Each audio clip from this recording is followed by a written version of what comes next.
I'd have schooled you guys like no other. And we're back here. You'd be calling me Professor Coop.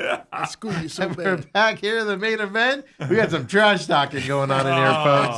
Of course, I'm your humble host, Stephen McCollum, 17-year NFL veteran Del Hellestrae, and then this guy, local legend Bruce Cooper.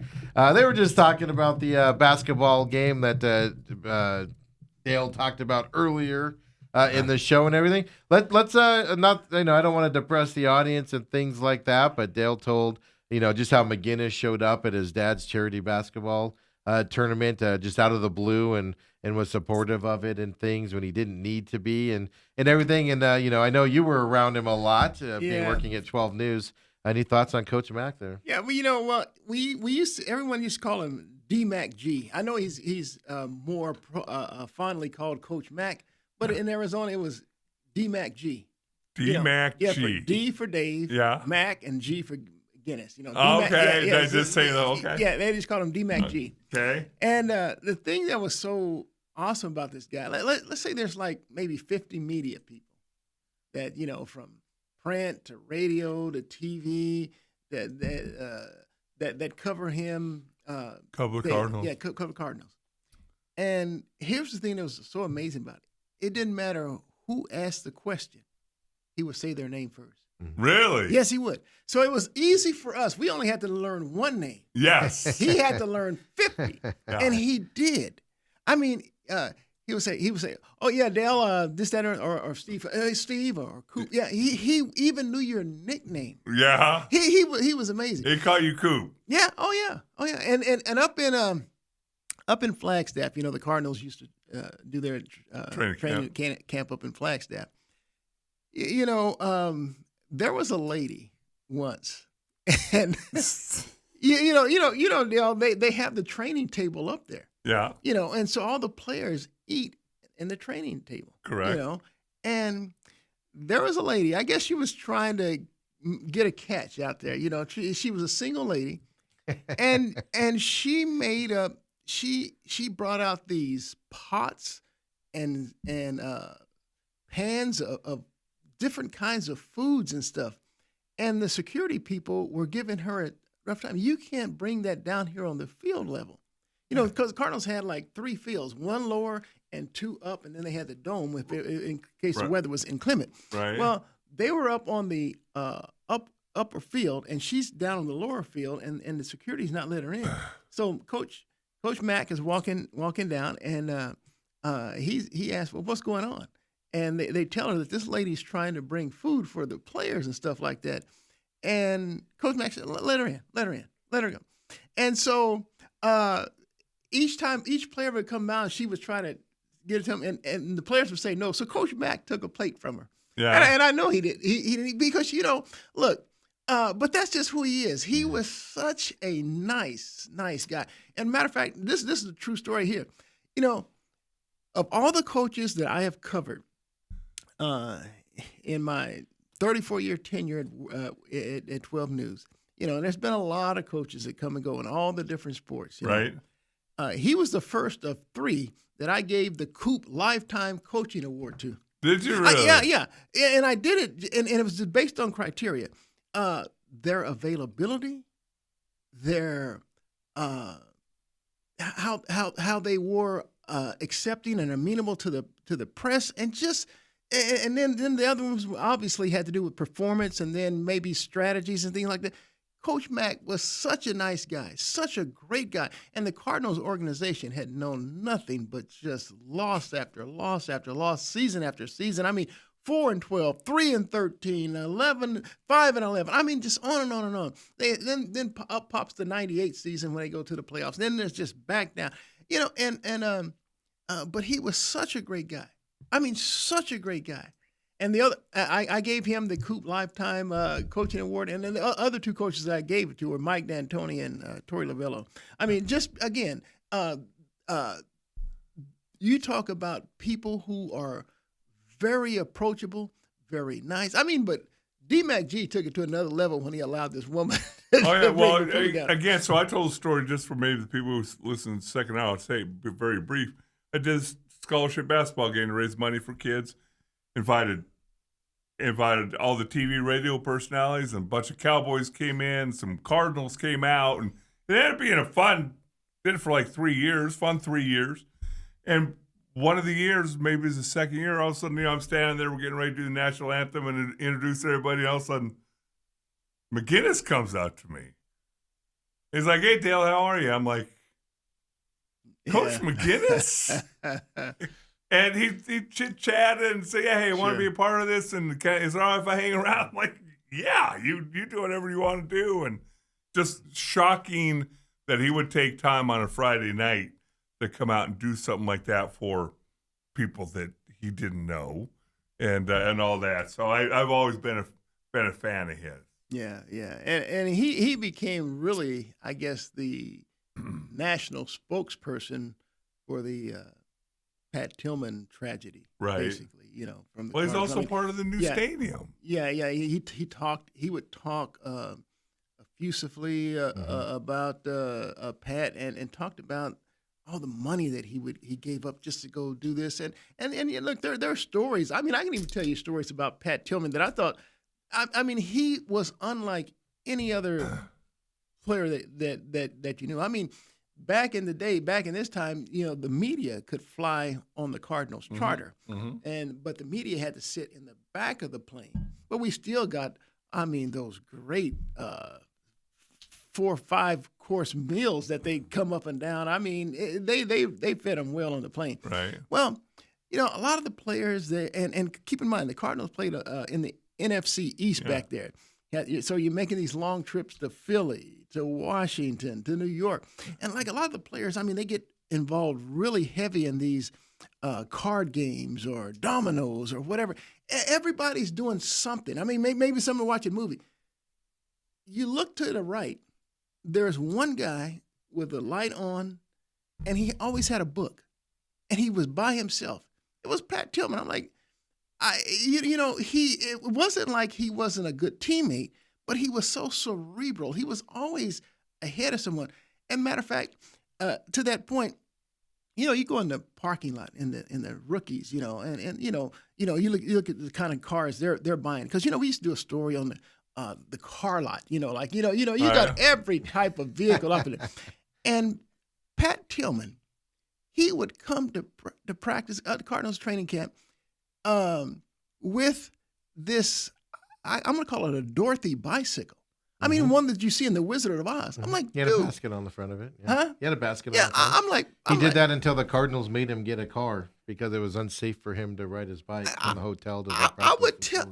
I would say, Pat, dude, you're in the NFL, man. You have some money now. Buy yourself a nice ride. This dude, Pat, gave me a big economic rundown on appreciation and depreciation and stuff like that. And he talked about when the second you drive your car off the lot, how he just went on and on. And so he was unique. He was definitely different. I worked at the hotel where the Cardinals would stay, like during the preseason or whatever. When everybody came in for off-season stuff, and he'd show up on that bicycle. We literally had a valet person that would put it into a back closet for him so it wouldn't get stolen. Really? Because he just insisted. And I remember at one point, if I remember correctly, the Cardinals told him he couldn't ride the bike anymore because it was too dangerous. I didn't know the Cardinals went that stuff far. like that. It might have been well into the season for injury, because he always wore with those sandals. He never wore with shoes. He always had those sandals on, riding his bike around on the streets. Before we get into all the stuff that I know Steve wants to get in, I also want to. Are you going to be at the scholarship luncheon this Saturday? The Brad Sesmat's thing. Oh. You're calling him out on the air. Okay, no, either he looks like he didn't know about it, or I do recall it. Dale, is it Wild Horse? Yeah, Wild Horse past Saturday. Yeah, because I think I was there with you. Yeah. And you've been there a couple times, my family and all that. And I think Charlie Regal. Yeah. And this year it's Jason Mons getting on. But plus the 2 photographers that I've. That's what I was going to say. Brad Gass. He worked with you for a long time. He worked for me for a long time before he left. That's where I met Yeah, him. you did. And he's still carrying a dang camera around. Him and Gus. we call him Swede. John Gustafson. Okay. Yeah. Anyway, I just wanted to make sure that you knew that your boy Yeah. Bad Gas was getting on. Yeah, you gonna be there? I'm gonna be there. Okay. Yeah, gave away our scholarship. Oh, my that's dad's right. That's right. scholarship. You do that. Yeah. I was uninvited. Yeah. No, well, you don't do anything. Well, what have you done?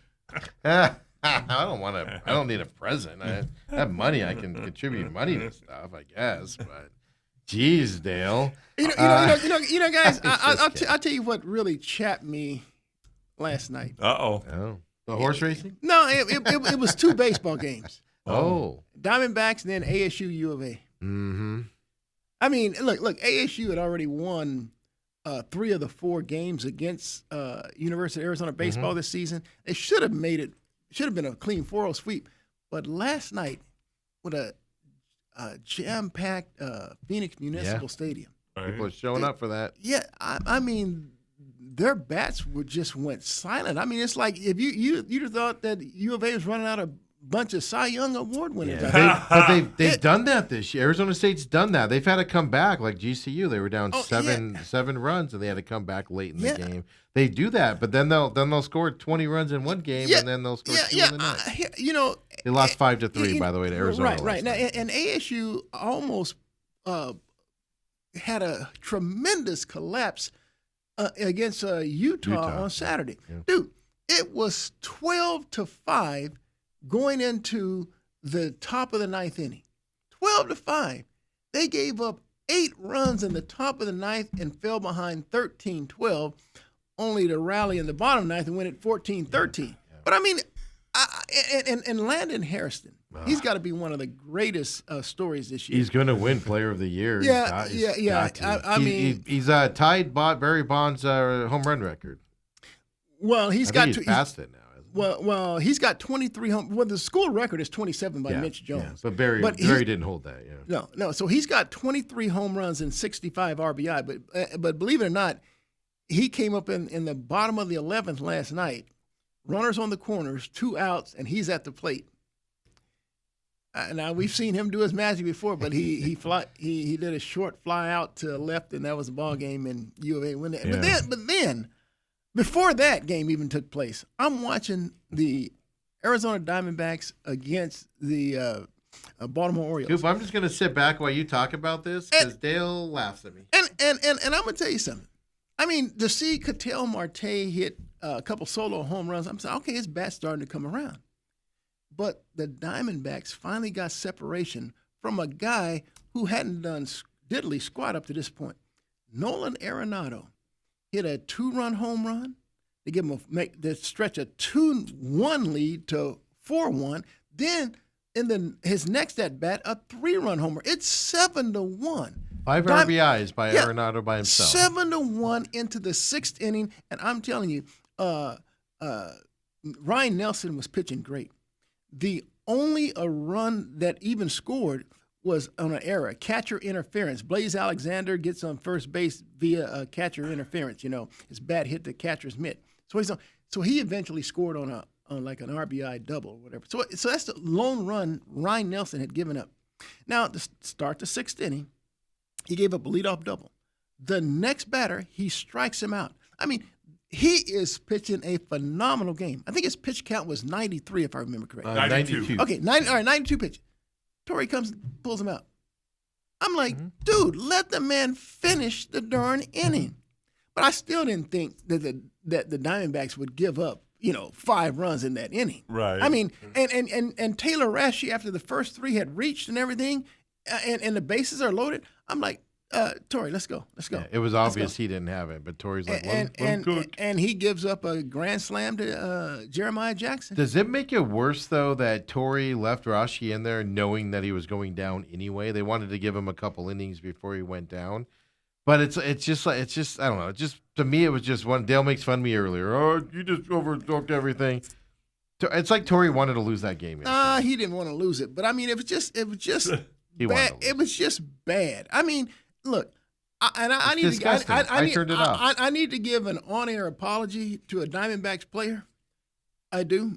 We have apologized. If you're going to do this guy, I have done nothing but praise him all season.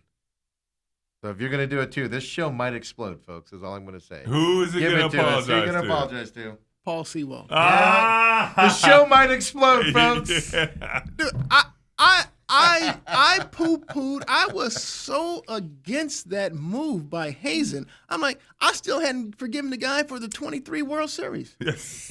I mean, 2023 World Series, Diamondbacks should be coming back home with up 2-0 because of Sewald is 1-1. Yeah. I mean, he was just, and I didn't want to see him in a Diamondback uniform again. You two are two peas in a pot. That's right. Hey, look, I got to call it like it is. Well, I mean, he's 5 for 5 and saved opportunities. The only blemish he's had came in a 0-0 top of the ninth inning against the Braves. He gave up back-to-back home runs. Yeah. That was after Laciaga gave up the phone. But that was a non-save situation. Yeah. But he has just been lights out and dynamite. And I'm just like, and I even said that 10th inning. I go, why are you putting your closer in there in the 10th inning in a non-close situation? Like, that's not fair to him. I even defended him on that.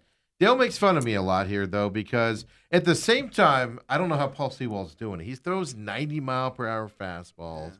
Like, I look around the league, and I watch closers, man, and they're hurling the ball in there at 100 miles an hour, just blowing guys out. You know, they're throwing these nasty curveballs after throwing heat in there.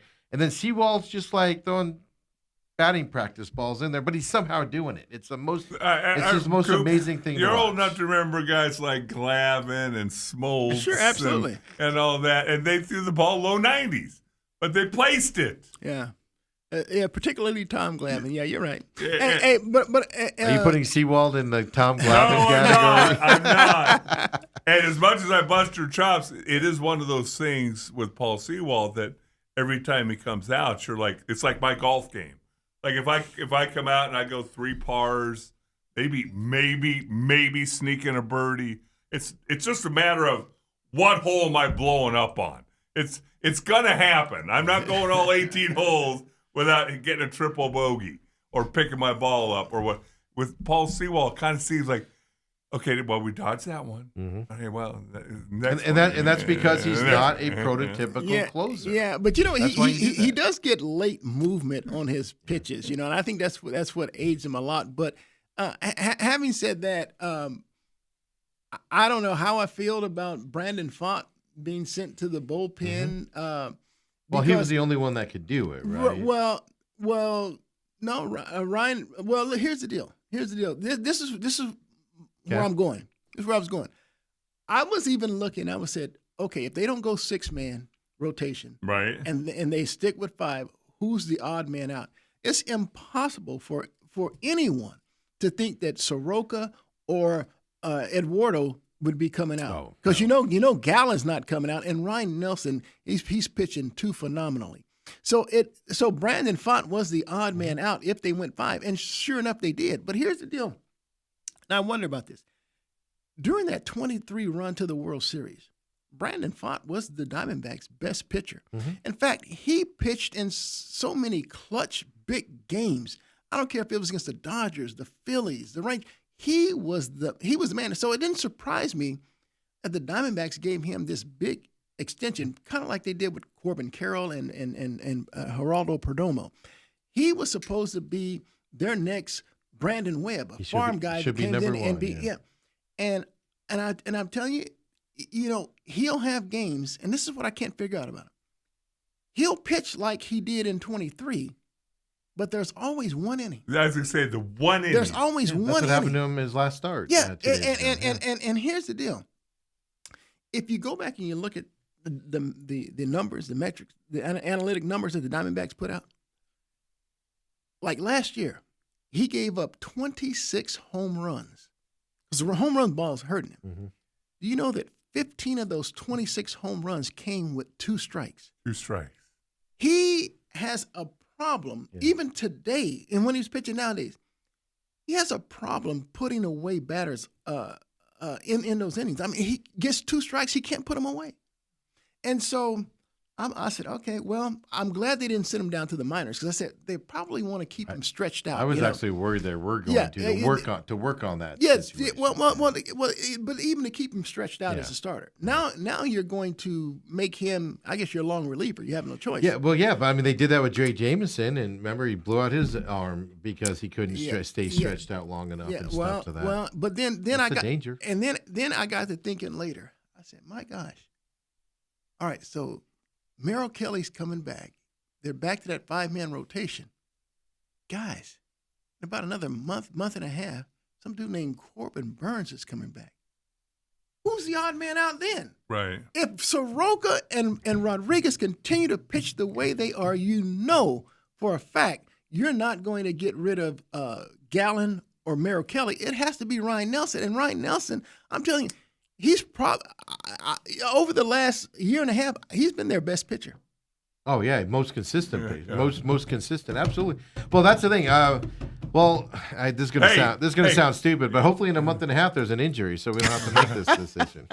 Isn't that a great problem to have? I guess. Yeah, it really is. But you can't have two long relievers in the bullpen. Like if you send Nelson there and you already have Fott there, I mean, shoot, you're taking away one of those late inning guys. But play it out. Say everything goes perfect, and he does come back in a month and a half, 2 months. Okay. And he's the guy that was He's supposed to be when he got here. You're paying him $200 million. He's a guy that you signed before he got hurt, and he's all that and a bag of nuts. And Nelson continues to pitch like he has. Everybody else just keeps doing what they're doing, and you have to make a decision. You now have some really interesting trade bait coming up around. I don't know that I would make some trade bait because you got Gallen on a 1-year deal anyway. And Kelly's not on a long-term deal either. Huh? So Kelly's not on a No, long-term he's deal. 2 years. Yeah. 2 years. No, I can't do that deal. I'm trying to think, but the odds are against everybody continuing to do what they're doing and staying healthy. Yeah. And I'll tell you what, I have to say this too. I mean, last night was the first time that I can say that Diamondbacks bullpen absolutely imploded. I mean, the bullpen gave up 7 earned runs, and hey, Rashi had five of those. Lasiagna didn't do himself any favors either. No. But they have been a big surprise. The bullpen. Their ERA over this road trip was like .089. Yeah, and isn't that something? Until yesterday. Isn't that something? They leave Arizona after a 5-2 homestand, even their record at 5-2. Go to New York to play the Mets. Take 2 or 3. Mm-hmm. Then on to Philly, 2 or 3, and they're up 7-1 on the Orioles. I'm like, this darn time, and pull the rug out from me. I just think Torrey leaving him in too long. But this is what scares me about Fott going to the bullpen is you now have somebody that can obviously come in and go 3 or 4 innings. Is he going to look at this and go, oh, yeah, I can pull my starter a little bit earlier now and save his arm because I can bring Fott in on the backside. So is that going to affect that? Well, here's the deal. We already know that Merrill Kelly will be on a pitch count. It does. I would bet he would get 75 pitches max. So it's going to be a bullpen. So I'm not sure where Brandon Fott is relative to being a long relief guy for tonight. Yeah, because he pitched 2 days ago. Yeah. I'm just not sure because I know they have their different days that they do throw. So I'm not. I don't know what. But but if you're going in as a long relief guy for an inning, you got to. Long relief would be 3 innings. Yeah. But that's my point, though. These starters are going out in the 5th or 6th inning. You have a 7th and 8th. You have an 8th and 9th inning guy. But so you're not going to use the long relief guy. I think for 75, if Merrill is getting people out and not having to pitch deep in the counts, he might go 5, but I see him. I see 75 pitches. I bet he's out by the 4th inning. Yeah. And so you need a 5th, 6th, 7th. Yeah, you need your long relief. Right. Because I don't have a problem with that. I just don't want to see him go, okay, Kelly's at, not Kelly, but Gallen's, in the 4th inning. He's been laboring out there. His pitch count's high.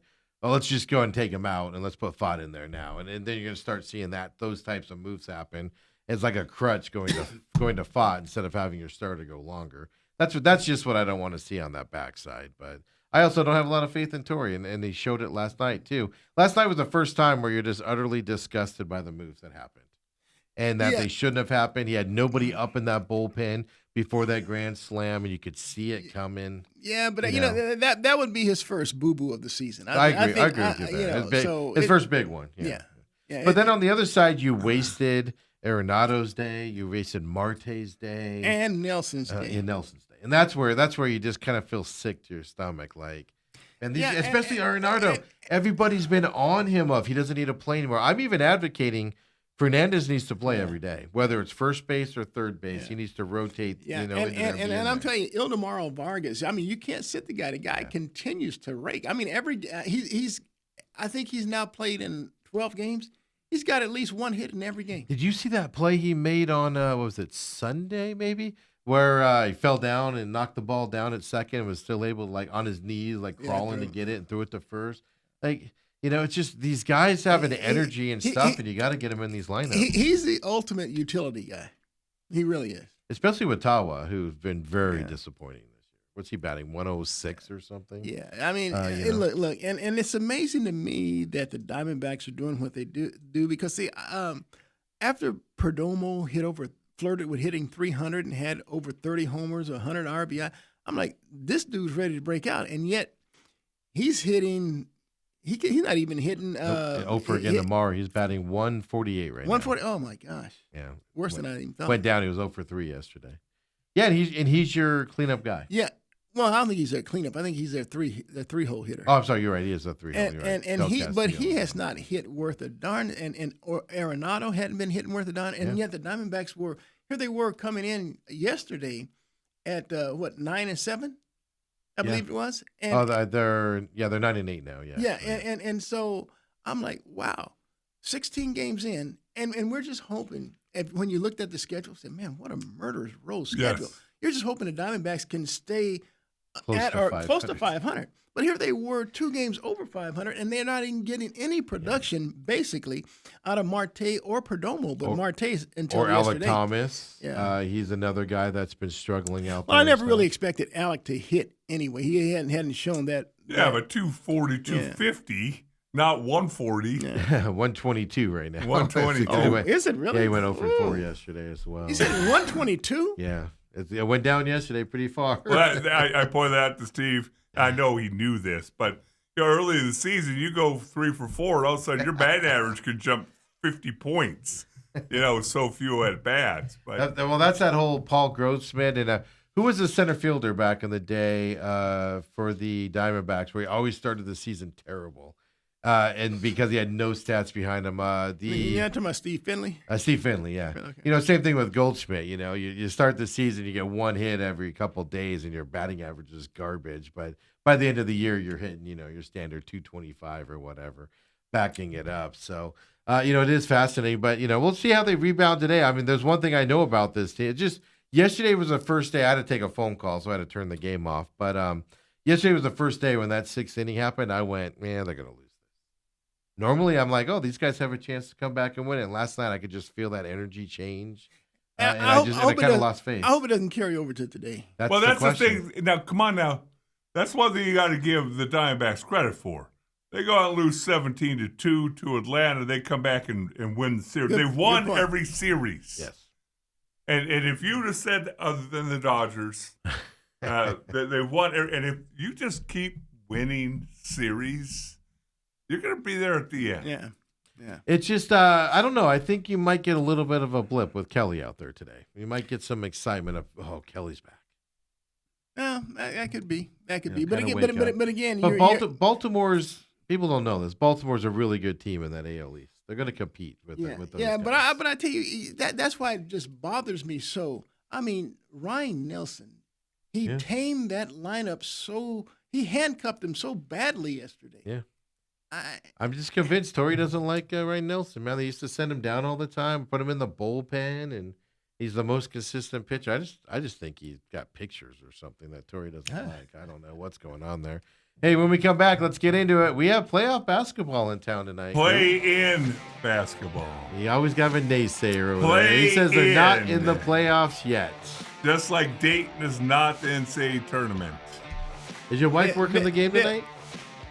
She will be. So you don't, She works the Amazon game, Amazon Prime game. She's not boycotting. No, she'll be a hostess in the beer garden. She loves that job. So we'll come on back, talk some Suns, get you ready for the Trailblazers tonight. I almost called them the Timberwolves. Woo. Come on back, folks. Main event.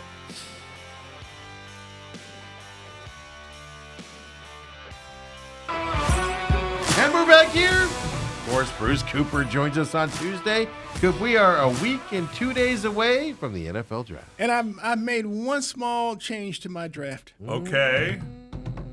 And Oh, you guys want to know what it is? Yeah. Okay. All right. And So you know, you piqued the I'm- interest. I'm you can't tease us like no, that. I'm still taking Jeremiah Love, number 3 overall. Okay.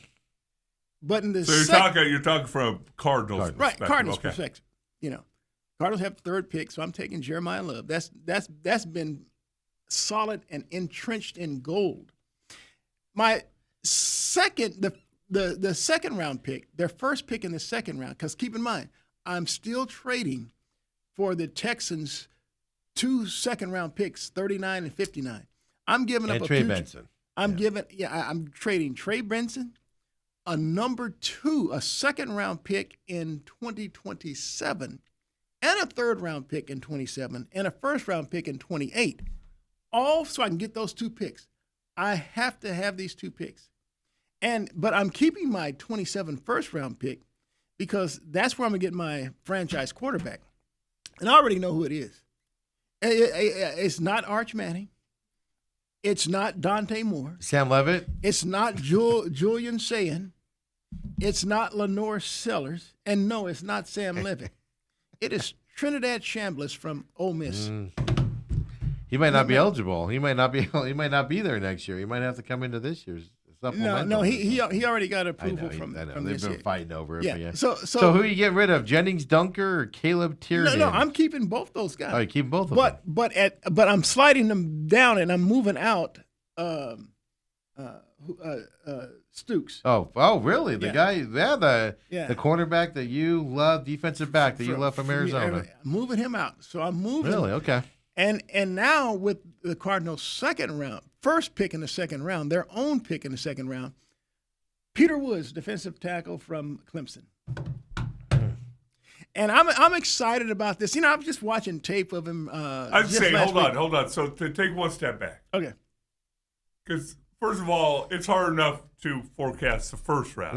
You know, You're into the second round. Yeah. Do you have a service? Do you have I was watching film of Woods from Clemson. Yeah, I was. That you don't just type in. Yeah, you do. You just type in their names and the video pops up. Absolutely. And you're sitting home doing this. Yeah.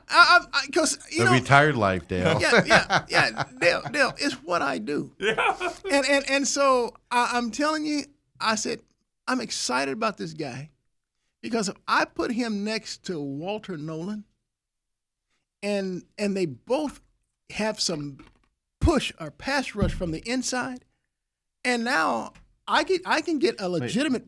Yeah. Put him next to Walter Nolan on the field or in the training room, not playing. Where are you putting him next to him? Have you at? checked Gotta be his calf? specific. Hey, look. Check his scabs. Look, I'm still hoping. I read something recently that Walter Nolan just had a meniscus tear. The knee, Yeah. the knee, yeah. And so without it being like an ACL and an MCL, which I was thinking it was, you know, he'll be back for training camp. Right. And so now I like now you look at what I have in the inside because they re-signed Roy Lopez, a former Yeah.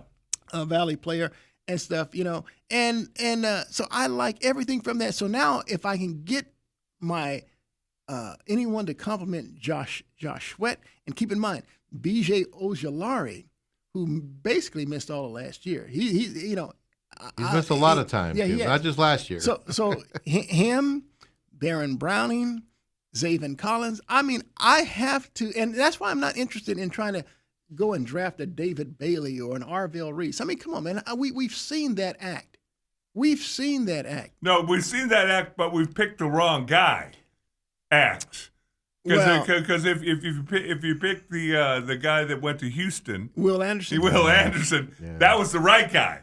Well, it was still the wrong guy for the Cardinals because I had the Cardinals taking some guy named Bijan Robinson. Yeah. And I'll take Bijan. And look, Will's a stud. Yes. Will's all pro and one of the best edge rushers. Yeah. But Bijan was all pro and led the NFL in yards. No, from I scrimmage. understand that. So I'm not, and that's where the Cardinals are anemic. They need some offensive playmakers. They need somebody to get their fans off their fannies and get excited. I do not. The more I think about it, we'll talk about this. We'll do that draft day, but we'll talk about it And oh, next by the week. way, for you guys, here's a programming note. I will not be in next Tuesday. Instead, I'll come in next Thursday, NFL Draft Day. Okay. Look forward to seeing Wait, you in guys. the morning before the draft show? What do you mean? We're doing the draft show. Yeah, that's what I mean. This is Thursday. Yes. Oh, yeah. So you're going to come in just for the draft show? Yeah. Late in the okay. No, you're gonna come in Thursday morning, and then we're doing a live draft show at 4:00. Yeah, I'm for the draft show. Yeah, Yeah. so we'll just talk all. I'm That's confused. great. Yeah, but you're coming in for this show too. Oh, am I? Okay. No, I don't know. That's what we're asking. Oh, no, I'm just going to do Thursday. Yeah, that's great. Okay. That's great. Because now, tell me this. Oh, so you want me to come in at 10 a.m. Thursday No, and then come back at 4? Okay, I can do that. No. That's what we're asking. We're Yeah, confused. I can do that. You confused I can do us. that. I Okay, can do that. yeah, we'll talk off the air. We'll do the programming out there. So tell me this, because you do a lot more research on this stuff than I do. When you hear something like the Bain story come out yesterday, what does that do? Because I tell anybody that I know, if there's an NFL team that didn't know about that, shame on them. Dale, trust me, they already knew. Yes. They already knew. Okay. I mean, that as you know, the NFL, they have their investigators. They know, they investigate your parents. Yeah. And they get dirt and see if the apple doesn't fall far from the tree type of situation. If you're a first or second pick, they go back to your high school. Yeah. They investigate you top to bottom. So they already that's and the first place they go is to the police record. Yeah. And so that's already a matter of record. And so they already knew that. That's not going to whatever their opinion is of Reuben Bain. And keep in mind, this happened 2 years ago. Yes. Whatever their opinion is of Reuben Bain, it's not changing because of this. The public perception can change and put pressure on it. Well, let me just put it to you like this. Like Dale said, the NFL teams, they already knew this. Yeah. They already, and so whatever, and whatever repercussions that come from that, the NFL knows how and will deal with that. And let's put it like this: I've seen players with worse incidents than this get drafted and play in the NFL. Yeah. All I'm saying is this: if he's on your board as a top 10 pick, you're picking 8, 9, whatever. Pick a number. Just because this news now was made public is not going to alter what you're going to do. All it's done is just make the public now aware of what happened. Yeah, and when you read more in the story, we talked about at the beginning of the show, the kid the guy that died in that accident, his family, they're like it was a tragic accident. So when you see the headlines, you instantly think negative, bad things, happened and stuff like that. It does sound like it was an actual accident. Well, you do remember the Georgia player. That's what I thought. I thought it was that type of a situation, but reading into it, it's not. Yeah. But the Georgia player, that was a criminal speeding violation. It just sounds like he may have lost control. Yeah, there were no citations. The family of the guy that died said we wish him the best in his NFL career. They praised on him. It was just a freak. But then you even got guys like we were talking about. Remember Laramie Tunsil the night before the draft? Yeah. Whatever. I don't think it was the night before the draft. Was it the morning of the draft? It was the night before. Yeah. It was very close. Yeah. And everybody's shocked and like he fell because of that though. Yeah. He did fall. But see, that's the problem. It's like the Ray Rice incident. You hear about it. Well, we can get that Ray through. Rice was terrible. No, Ray Rice is different. No, I'm not saying they did the same thing.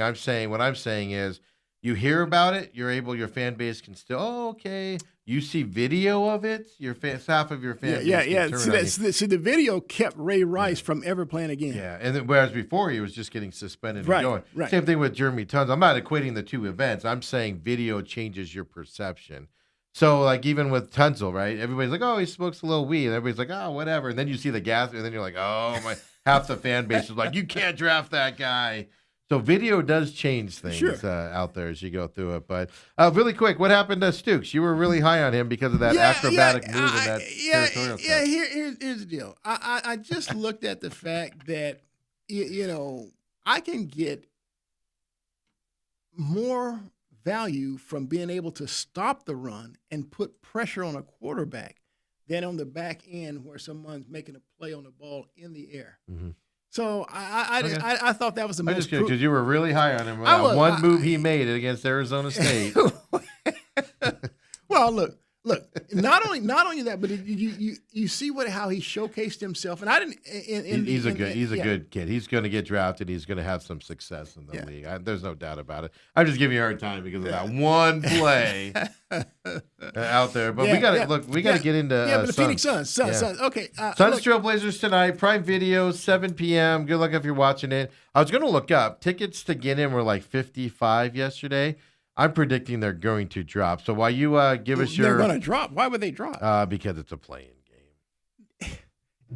Look, let me tell you something. And it's a Trailblazers. It is a playoff game. Because here's the deal.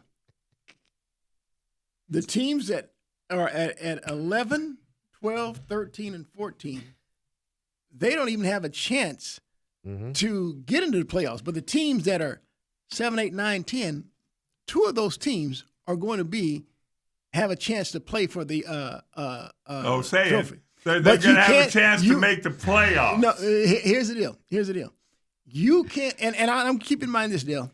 The Miami Heat, maybe 2 or 3 years ago, went from play-in to the finals. Yeah.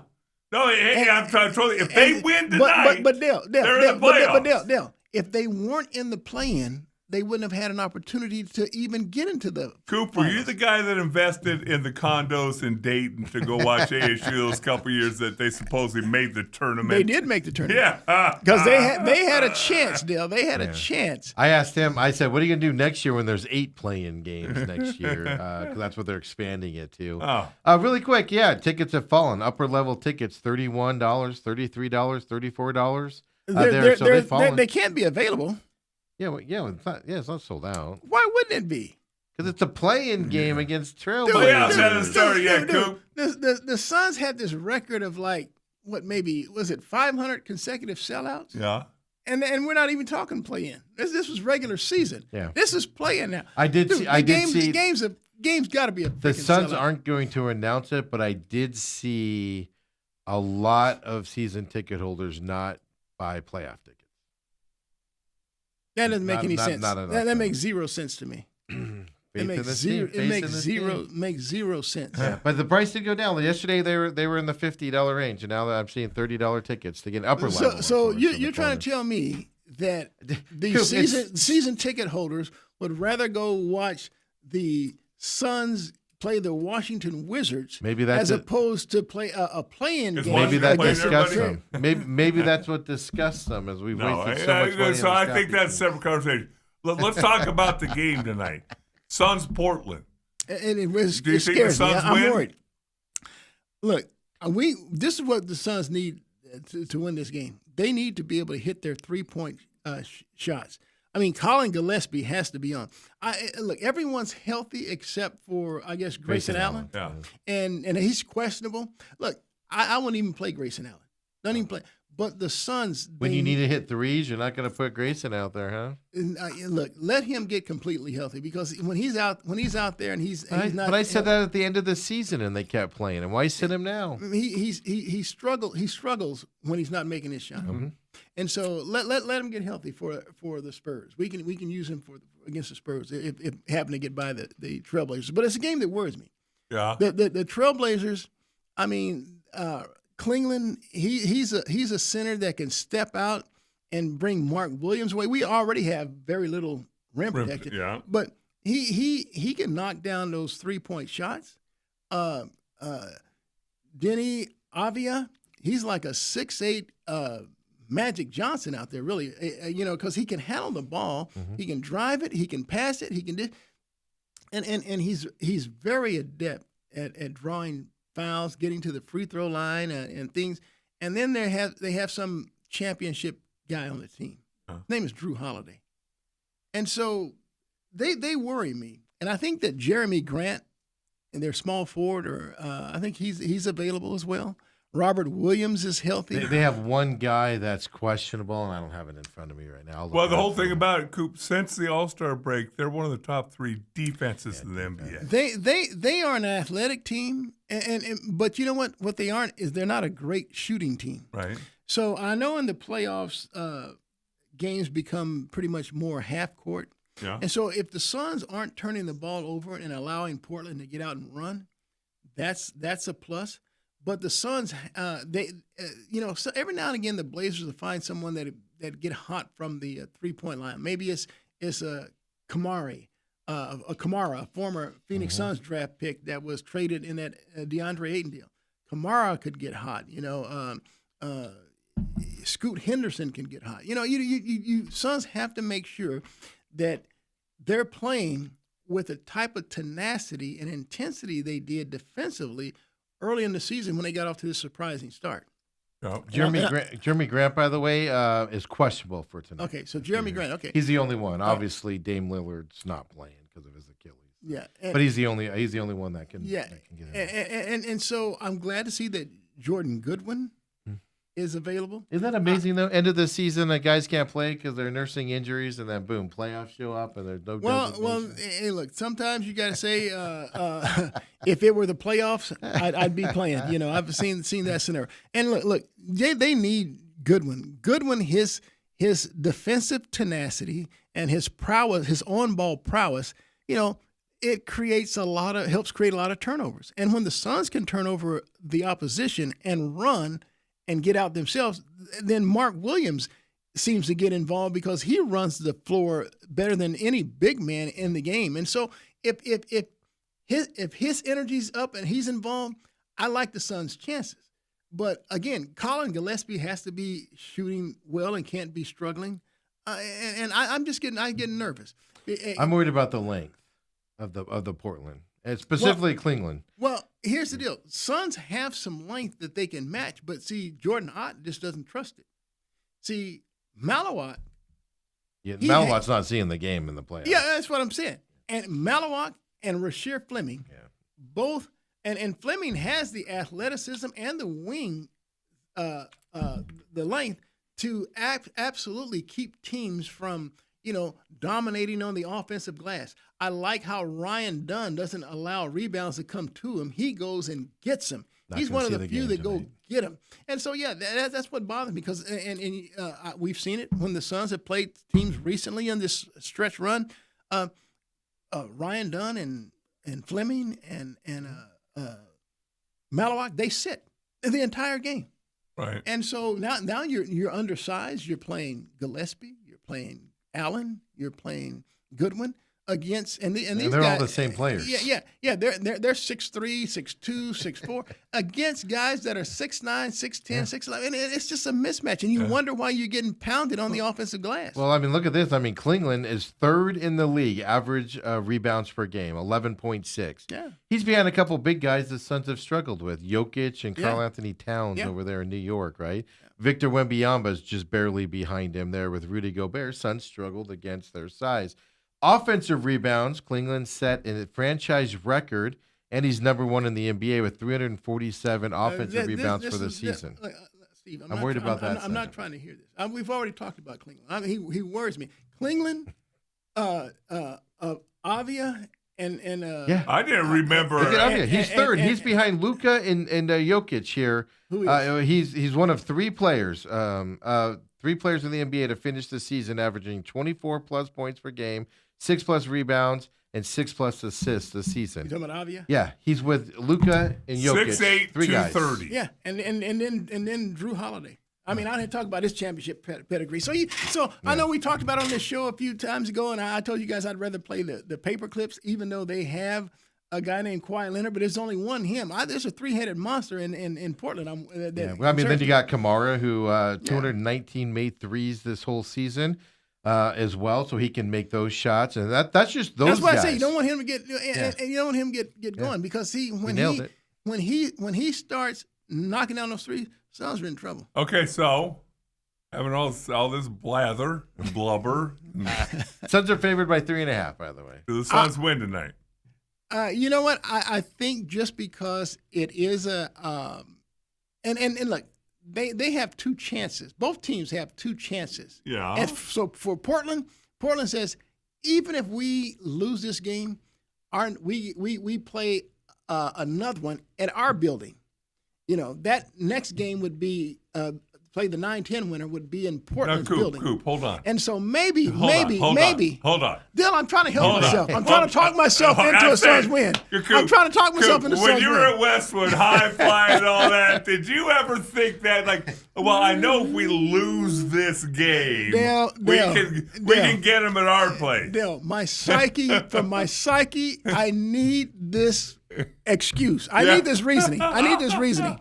I'm too nervous. Yeah. I need this reasoning. I mean, you have a right to be because the Suns went 3-1 against Portland in the series this year. Yeah. The problem is they won the 3 when the Suns were playing really well at the beginning of the season.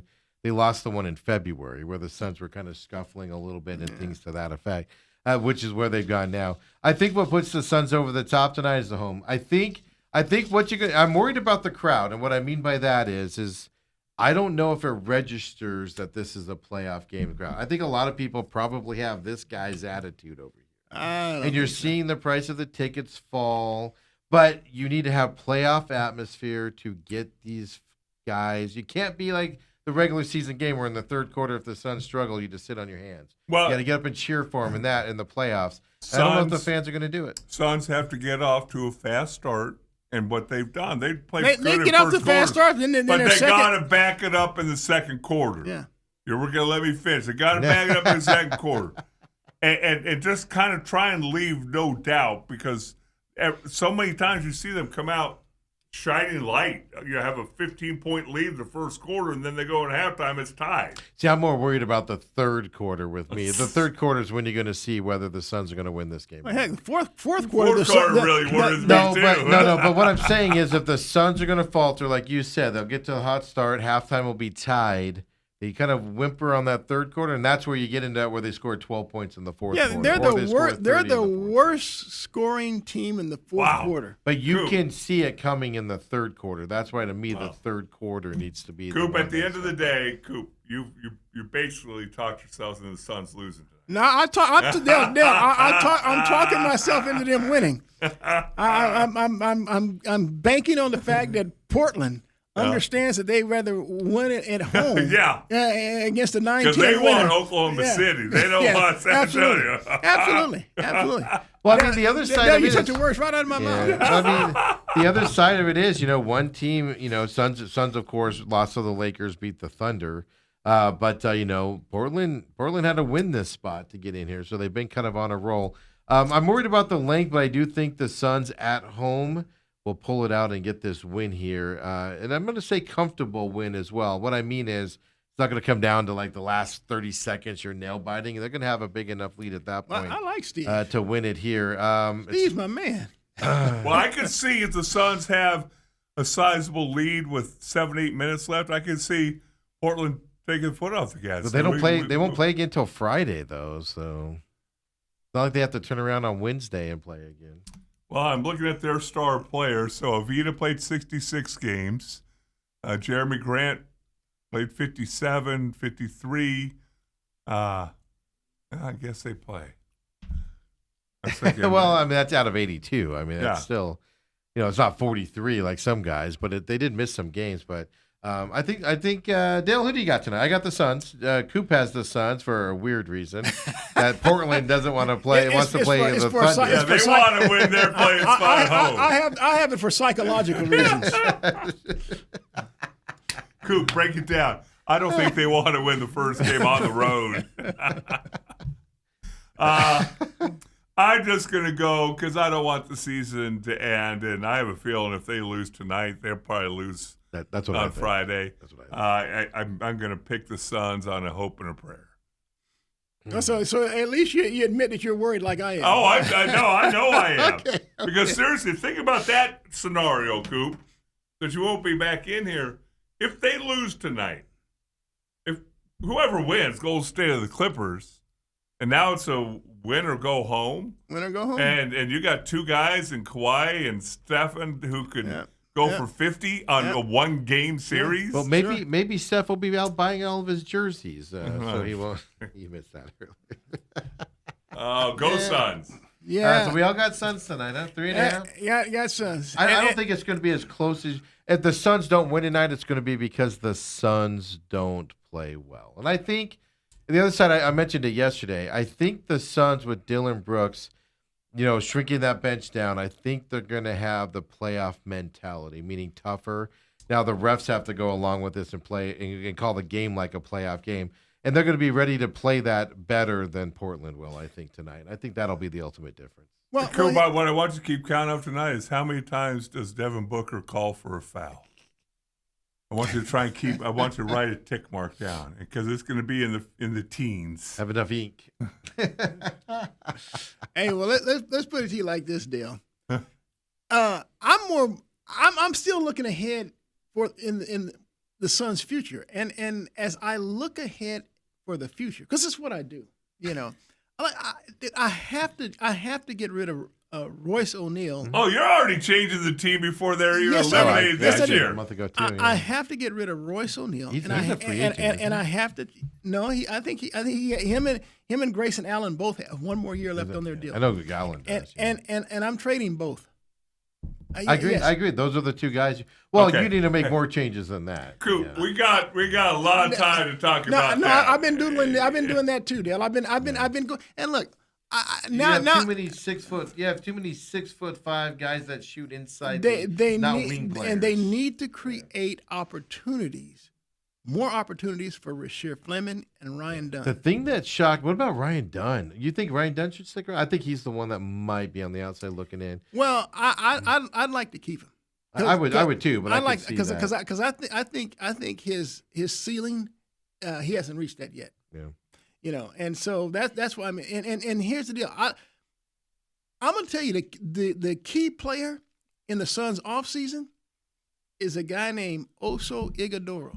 He played every game for the Suns this year. Did you know that? Yeah, but see, played in every game. but see, He's the only one? here's the deal. I have no doubt that Rasheer Fleming and Ryan Dunn are going to put in the work in the offseason and come back better next year. I refuse to take part in this conversation. You got a play-in game No, tonight. no. And Coop's talking about next year. $30 gets I you am. in. His I price am. is falling. But see, this is why it's important for Oso Ighodaro to Step up now. he has Dale and Steve. He is key to how the Suns can make a dramatic step forward. And I'm going to tell you why. He's not a 5. He's an undersized 5. He's more of a 4. But he can't be a 4 if he can't shoot the ball. Right. All he does is push shot. This dude needs to put in the work in the gym and develop a perimeter shot. Now he becomes a 4. So now you can play both Mark Williams and Kaman Malawak because you've moved Oso out to 4. And if you wanted to go small, you can swing him into 5. But he has to develop an outside shot. It's egregious to me that this guy is athletic as he is, and look, it's clear that he put in some work, putting the ball on the floor, driving to the hole, because he can score driving to the paint either with his left or his right hand. He used to just drive and slam. Now he can actually finish with either hand. He has to develop some type of perimeter shot, and I know it can be done. And you know how I know it can be done? Because I watched some guy named Amari Stoudemire come in as a high school player for the Suns. He was just a power dunker. But every year he came in, he would single me out and say, Coop, this is what he worked on. And did you see he's a Hall of Famer now? He worked on his game. also work on your freaking game, man. If you put in and develop an outside shot, and that means you'd also develop a touch at the free throw line as well, which is badly needed. The Suns would take an immeasurable step forward in terms of we can talk about this next Okay. Tuesday. All right. Yeah, I got it. $30 gets you into upper level tonight, Coop, folks. I'm hoping next Tuesday we're talking about how they match up against the San Antonio Spurs. Yeah, that'll be about right Well, for that. we'll be talking about game 2 because game 1 will be Sunday. Well, and they win one on the road, they sneak one on the road. Now, Coop. Well, no, it'll be more than that because you're coming in next Thursday because of the NFL draft. Well, you can come in Tuesday and then come in Thursday night.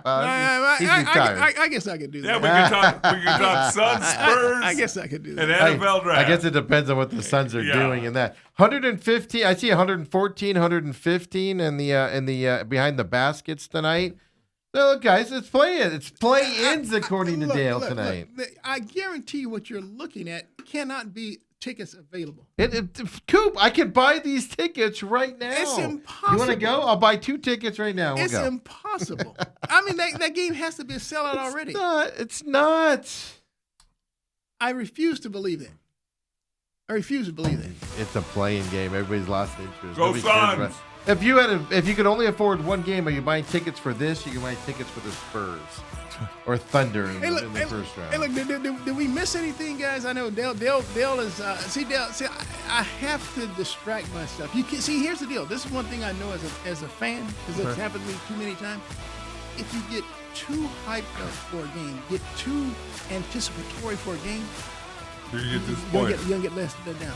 So we talk about the future of the Suns. We don't concentrate on the playing game. And so now you got No expectations Now tonight. you got a better chance to win. Yeah, I have no Bill. expectations except for the hour it's going to take me to load up Amazon Prime tonight to watch Hey, the look, game. I have a history of this as a fan. Yes. I know. That's why, because we're both from Phoenix. we have a 40-year history of getting our dreams broken. Yeah. You know, Yeah. and so you kind of prepare yourself. Absolutely. I'm fully prepared for them to lose tonight and then lose on Friday. We talk about the future. Yeah. And let tonight's He's game surface. and Coop's now already you got the off-season moves settled. Come on back tomorrow, folks. 8 a.m. Excuse me. The main event. Coop, as always, thank you. Draft show coming up next Thursday night. can't By the way, wait. 4 p.m. Don't forget about that. It's going to be free, live as well. So come and join us for that. But the Cardinals will disappoint us. Yeah, they are. Look at It's going to happen. the negativity on this side of the By table. next Dale? Thursday, Suns are out. Hey Dale, is this what I Cardinals are normally? out. Is this what I normally sound like right here? Yeah, yes.